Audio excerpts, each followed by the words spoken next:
This is Lucian Williams in Genetics 311, recording exam 4.1, discussing the occurrence of the truncated non-functional protein.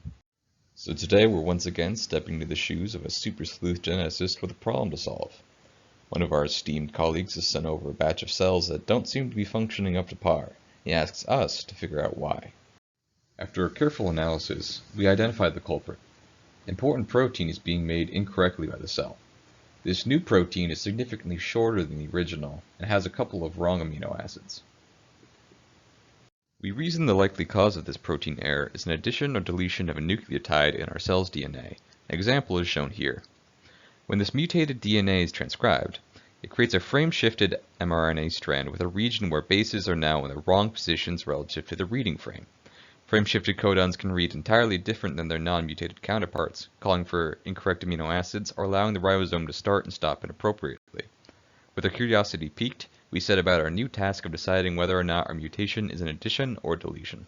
Knowing the correct amino acid sequence for a non-mutant protein, we can consult our handy-dandy codon table to discern some of the mRNA sequence that our protein is made from.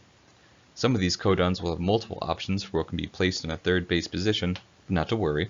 We can simply put in an empty space for now and figure them out later from our mutant sequence.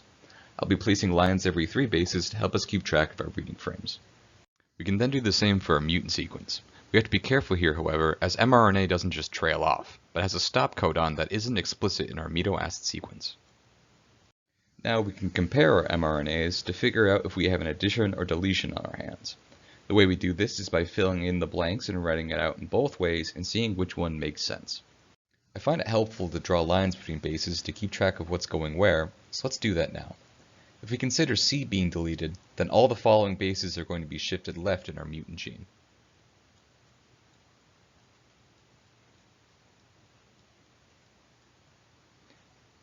Writing this out, we run into a problem here at the 5th codon from the gray on the normal strand. Where our normal says A, the mutant demands C, so we can rule deletion out. Let's do the same for our addition hypothesis. In this case, our top non-mutated codons will shift right as we go down. As we write this out, we find that it doesn't have any disagreements, and when we check our filled out sequence against our codon table, we are producing the right proteins with each strand. From this, we can conclude that it was an addition that caused our frame shift. We can conclude from our work that it was the addition of a tyrosine adenine base pair in our cell's DNA that caused the additional uracil to appear in our mRNA. This additional uracil shifted our reading frame in a way that altered and prematurely ended our protein, making it shorter and non-functional.